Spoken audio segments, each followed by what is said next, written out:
எல்லோருக்கும் வணக்கம். இன்னைக்கு இந்த வீடியோல வந்து நம்ம பட்டு சாரி எப்படி ப்ரீ ப்ளீட் பண்ணி அதை பாக்ஸ் ஃபோல்ட் பண்றதுன்னு சொல்லி பார்க்க போறோம். வாங்க இப்போ நம்ம ஸ்டெப் பை ஸ்டெப்பா பார்க்கலாம். அதுக்கு வந்து நான் இன்னைக்கு எங்க அத்தையோட சாரி எடுத்திருக்கேன், ஸ்கை ப்ளூ கலர் ஷேட்ல. ஃபர்ஸ்ட் வந்து இந்த சாரிக்கு வந்து நம்ம மெஷர்மெண்ட்ஸ்லாம் எடுக்கணும். நான் ஆல்ரெடி மெஷர்மெண்ட்ஸ்லாம் எடுத்து வச்சிருக்கேன். அதை நான் எப்படி எடுக்கணும் அப்படிங்கிறத போக வீடியோவில் சொல்றேன். நம்ம ப்ரீ ப்ளீட் பண்றதுக்கு முன்னாடி சாரி வந்துட்டு நல்லா அயன் பண்ணி இருக்கணும். ரொம்ப பர்ஃபெக்டாக இருக்கணும்னு கிடையாது, ஆனால் ஓரளவாவது சுருக்கம் இல்லாமல் இருந்துச்சுன்னா நமக்கு ப்ரீ ப்ளீட் பண்ணுறது கொஞ்சம் ஈஸியாக இருக்கும். ஃபஸ்ட்டு இந்த முந்தான பக்கம், அதாவது நம்ம வந்து பல்லு ப்ளீட் எடுக்க போகிற பக்கத்தை வந்து நம்ம திருப்பி வந்து டேபிள் மேலே போட்டுக்கணும். இந்த மாதிரி போட்டுக்கணும்.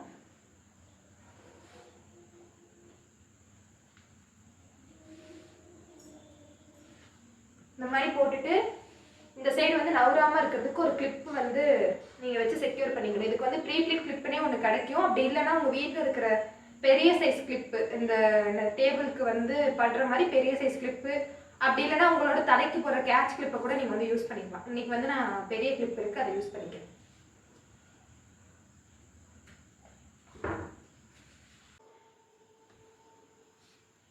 ஃபர்ஸ்ட் நம்ம இங்கே வந்து கிளிப்பு போட்டோம் இல்லையா, அந்த இடத்துல கிளிப்பை எடுத்துட்டு நமக்கு எந்த அளவுக்கு அகலம் வேணும் அப்படிங்கிறத வந்து நம்ம மடித்து வந்து மெஷர் பண்ணிக்கணும். இப்போ எங்கள் அத்தைக்குங்கிறனால எங்கள் அத்தை வந்து பெரிய ப்ளீட்ஸாக தான் வச்சு எடுப்பாங்க. அதனால் அவங்களுக்கு நல்லா இந்த அளவுக்கு வந்து நான் அகலமாக வந்து ப்ளீட்ஸ் வச்சு எடுக்க போகிறேன். இப்படி மடிச்சுட்டு இப்போ இங்கே ஒரு கிளிப்பு போடணும்.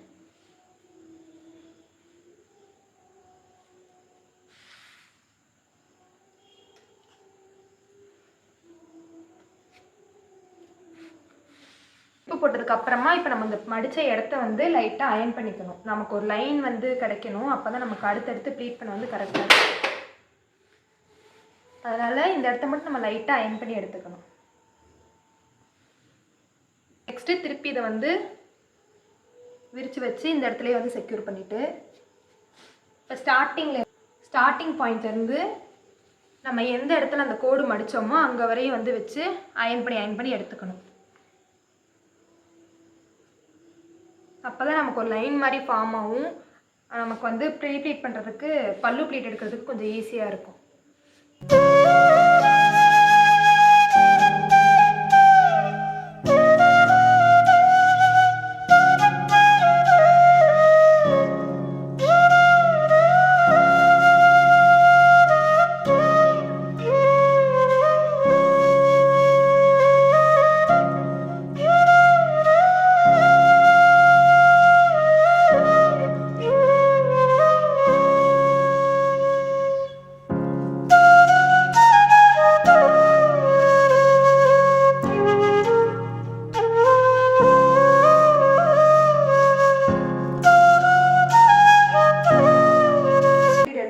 அந்த லைன்லாம் வந்து இப்போ வந்து ஃபார்ம் ஆகிருக்கும். இப்போ நம்ம வந்து ப்ளீட் எடுக்க ஸ்டார்ட் பண்ணிடலாம். இப்போ இந்த சாரியை வந்து நம்ம வந்து திருப்பி போட்டு தான் இப்போ அயன் பண்ணணும். இப்போ வந்து நம்ம அதோட ஃப்ரண்ட் சைடு போட்டுக்கணும்.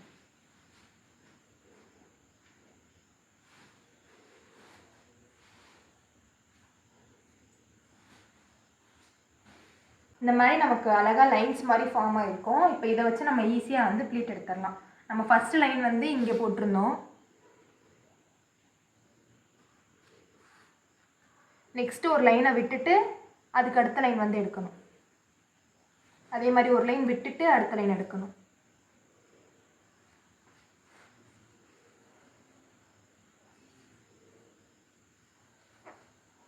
இந்த மாதிரி எடுத்துட்டோம்னா நமக்கு ப்ளீட்ஸ் வந்துட்டு இந்த மாதிரி கலையாமல் வந்துடும். இப்போ இதை வந்துட்டு ஒரு பின் போட்டு செக்யூர் பண்ணிடணும்.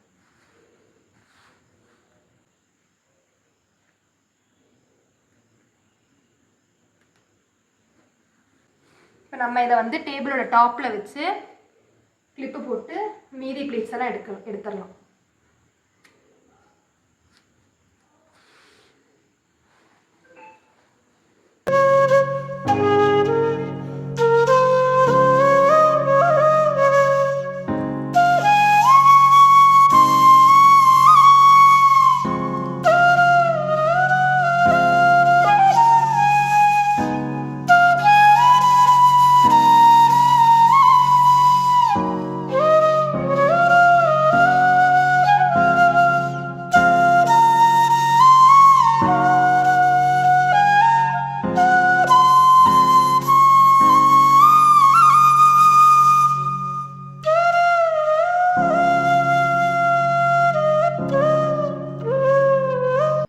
வந்து பல்லு ப்ளீட் எடுத்து முடிச்சாச்சு. இது வந்து எப்படி வந்து மெஷர் பண்ணணும்னா, நீங்கள் ரேண்டமாக சாரியை வந்து இந்த மாதிரி மேலே போட்டுமே ஃபஸ்ட்டு வந்து மெஷர் பண்ணிவிட்டு அங்கே ஒரு பின் செக்யூர் பண்ணிவிட்டு அதுக்கப்புறமா நீங்கள் ப்ளீட்ஸ் எடுக்கலாம். அப்படி இல்லை, நீங்கள் வந்து ப்ளீட் எடுக்கிறவங்க வந்துட்டு பக்கத்தில் இல்லை அப்படின்னா வந்துட்டு அவங்கள வந்து மெஷரிங் டேப் வச்சு எவ்வளோ இன்ச் அப்படின்னு மெஷர் பண்ணி நீங்கள் ஸ்டார்டிங்லேருந்து இந்த பின் வரை எவ்வளோ இன்ச் வருதோ அந்தளவுக்கு மெஷர் பண்ணி நீங்கள் ப்ளீட்ஸ் எடுத்துக்கலாம். இப்போ இதுக்கு அடுத்து வந்துட்டு நம்ம ஃப்ரண்ட் ப்ளீட் எடுக்கணும். வாங்க இப்போ அதை எப்படி எடுக்கலான்னு பார்ப்போம்.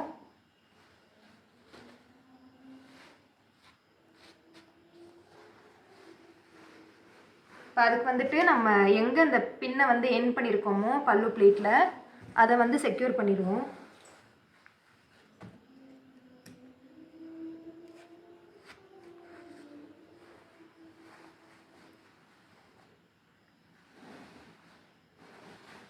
நெக்ஸ்ட்டு வந்துட்டு சாரியை வந்து இந்த மாதிரி மேலே நம்ம கட்டுறப்ப எப்படி கட்டுவோமோ அந்த மாதிரி விரிக்கணும்.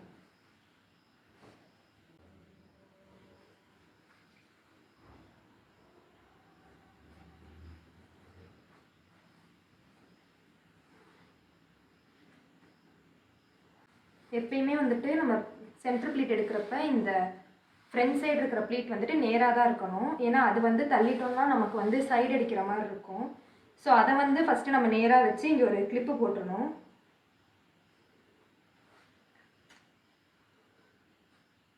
அதுக்கப்புறமா இந்த சைடு இருக்கிறது தான் வந்துட்டு நம்ம பேலன்ஸ் பண்ணி ப்ளீட் எடுக்கணும். ப்ளீட்ஸை வந்து அரேஞ்ச் பண்ணணும்.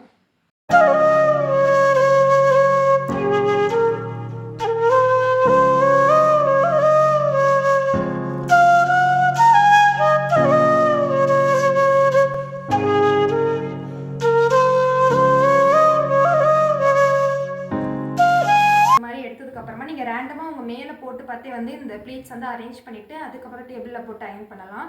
அப்படி இல்லைனா நீங்கள் டேப் வச்சு ஒவ்வொரு இன்ச் இருக்கிற மாதிரி பார்த்து அயன் பண்ணிக்கணும். சின்ன ப்ளீட்னா வந்துட்டு ஒவ்வொரு இன்ச் கரெக்டாக இருக்கும். இந்த மாதிரி நீங்கள் பெரிய ப்ளீட்ஸாக வைக்கிறீங்கன்னா ஒரு 1.5 இன்ச் இந்த நீங்கள் கரெக்டாக சென்டர் ப்ளீட் அயன் பண்ணுற இடத்துல 1.5 இன்ச் வர மாதிரி பார்த்து எடுத்துட்டிங்கன்னா கரெக்டாக இருக்கும். இந்த ப்ளீட் வந்து நவுறக்கூடாது. இது வந்து நமக்கு ஸ்ட்ரைட்டாக இருக்கணும். இதை வந்து ஸ்ட்ரைட்டாக வச்சுட்டு தான் மீதி இருக்கிற ப்ளீட்ஸ்லாம் வந்து நம்ம அரேஞ்ச் பண்ணணும். அப்போ தான் வந்து நமக்கு வந்து இடுப்பு தெரியாமல் இருக்கும் கட்டும்போது.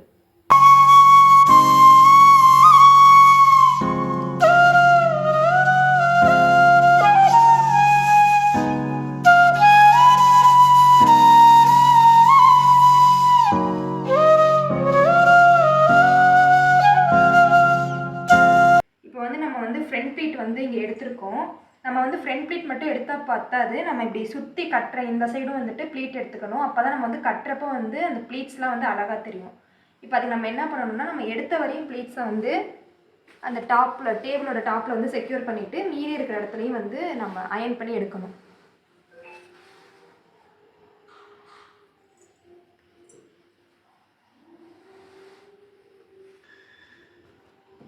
இந்த மாதிரி அரேஞ்ச் பண்ணதுக்கப்புறமா இங்கே டாப்பில் இப்போ வந்து 2 கிளிப்பு போட்டு செக்யூர் பண்ணிக்கணும்.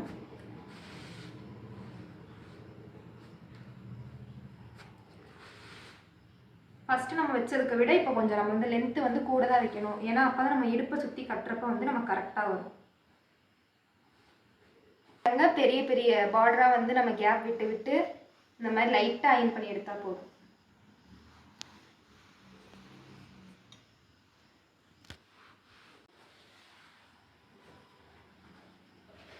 நெக்ஸ்ட்டு வந்து இப்போ வந்து நம்ம சென்டர் ப்ளீட் எடுக்கணும். அதுக்கு வந்து நான் வந்து மெஷர் பண்ணி பின் பண்ணி வச்சுருக்கேன்.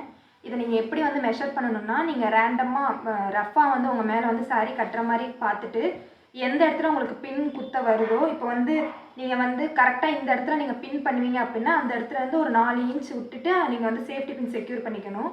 அதே மாதிரி தான் இந்த ஃபஸ்ட்டில் இருக்க பின்னும் வந்துட்டு ஒரு சுற்றிட்டு வர அளவுலேருந்து ஒரு 4 இன்ச் விட்டு வந்து சேஃப்டி பின் போட்டு செக்யூர் பண்ணிக்கணும். இப்போ நெக்ஸ்ட் வந்து நம்ம சென்டர் பீஸ் இதை வந்து கையில் எடுத்துடலாம். உங்களுக்கு எவ்வளோ பெருசாக வேணும்னு நினைக்கிறீங்களோ அந்த மாதிரி வச்சு எடுத்துக்கோங்க. தெரியுதா? இந்த மாதிரி வந்து நான் இப்போ ப்ளீட்ஸ் எடுத்திருக்கேன்.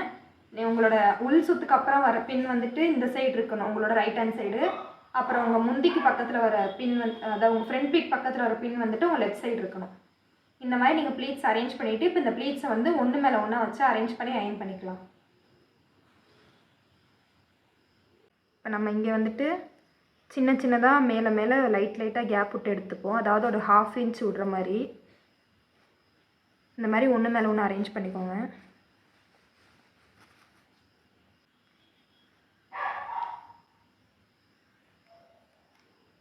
இப்போ நம்ம நெக்ஸ்ட்டு இது கீழே வந்து இருக்கிற ப்ளீட்ஸை கொஞ்சம் லாங் கேப் விட்டு நம்ம எடுத்துக்கலாம். அதுக்கு முன்னாடி இங்கே நம்ம வந்து இந்த பின்னை செக்யூர் பண்ணிடுவோம். இந்த கிளிப்பு போட்டு செக்யூர் பண்ணிடுவோம். இல்லைன்னா அந்த சாரீ வந்து நான் வந்துக்கிட்டே வரும்.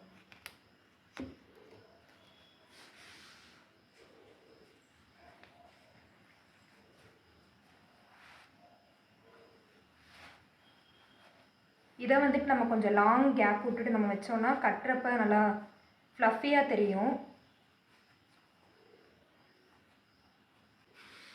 இந்த மாதிரி வச்சுட்டு நீங்கள் இப்படியே கையில் அயன் பண்ணி விட்டுறலாம். அப்போ கொஞ்சம் ஃப்ளஃபியாக இருக்கும்.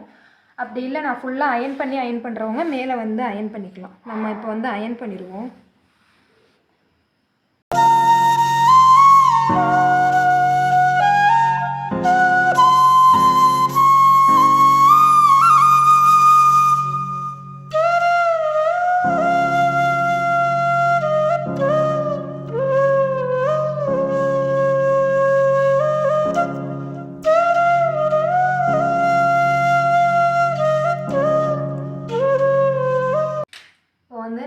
எல்லா ப்ளீட்ஸும் வந்து எடுத்தாச்சு. இப்போ அயன் பாக்ஸ்க்கு இனிமேல் வேலை கிடையாது. இப்போ நம்ம பாக்ஸ் ஃபோல்டு பண்ண ஸ்டார்ட் பண்ணிடலாம்.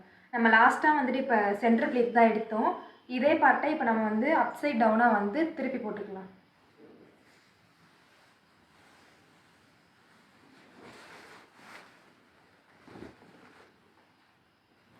இப்போ இந்த உள் சுற்று வந்துட்டு நம்ம ஃப்ரண்ட்டில் போடணும்.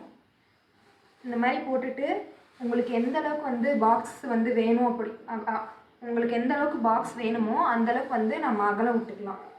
இது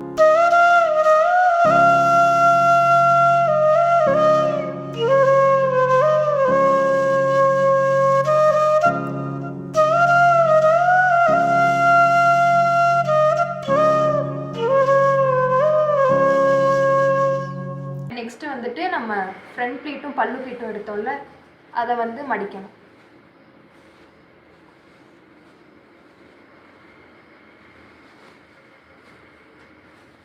ஃப்ரண்ட் ப்ளீட்டோட ஸ்டார்டிங் பின் வந்து இங்கே ஸ்டார்ட் ஆகுது. இந்த பின்னை வந்துட்டு இந்த பாக்ஸோட ஸ்டார்டிங்கில் வந்து இப்போ நம்ம வச்சுக்கணும். நெக்ஸ்ட்டு வந்துட்டு இந்த பாக்ஸோட எண்டிங் பாயிண்ட் இங்கே இருக்குது. இந்த இடத்துல தான் வந்துட்டு இந்த பாக்ஸ் வந்து எண்ட் ஆகுது. அந்த இடத்துல எந்த ப்ளீட் வருதோ அந்த ப்ளீட்டை வந்துட்டு உங்கள் சைடு வந்து இங்கே ஸ்டார்ட் ஆகிற இடத்துல வந்து வச்சுக்கணும். வச்சு இந்த ப்ளீட்ஸ் எல்லாம் இப்போ நம்ம மேலாப்பில் அரேஞ்ச் பண்ணிக்கலாம்.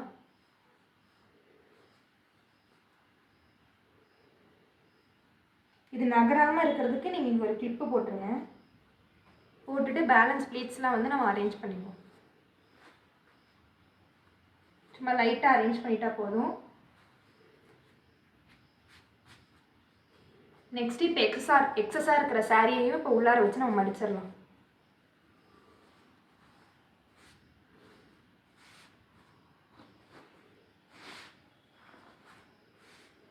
மடிச்சிடலாம். கையாலே இந்த மாதிரி லைட்டாக நீங்கள் அமுத்தி விட்டாலே இது நல்லா மடிஞ்சிடும். இப்போ வந்து நம்ம பாக்ஸ் ஃபோல்ட் பண்ண ஸ்டார்ட் பண்ணிடலாம். இங்கேருந்து ஃபஸ்ட்டு ஒரு மடிப்பு மடிச்சுட்டு அடுத்து ஒரு மடிப்பு மடிக்கணும். இந்த மாதிரி ஃபஸ்ட்டு ஒரு சின்ன மடிப்பாக மடிச்சுட்டு அப்புறம் ஒரு பெரிய மடிப்பு மடிக்கணும். அதே மாதிரி இந்த சைடும் ஃபஸ்ட்டு ஒரு சின்ன மடிப்பு மடிச்சுட்டு அடுத்து பெருசாக ஒரு மடிப்பு மடிக்கணும்.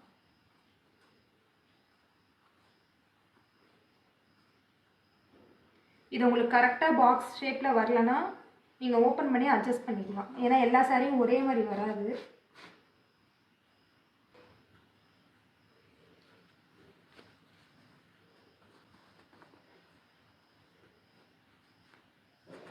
இந்த மாதிரி அட்ஜஸ்ட் பண்ணி மடித்ததுக்கப்புறமா நம்ம இதை இப்படி உள்டாவாக திருப்பணும்.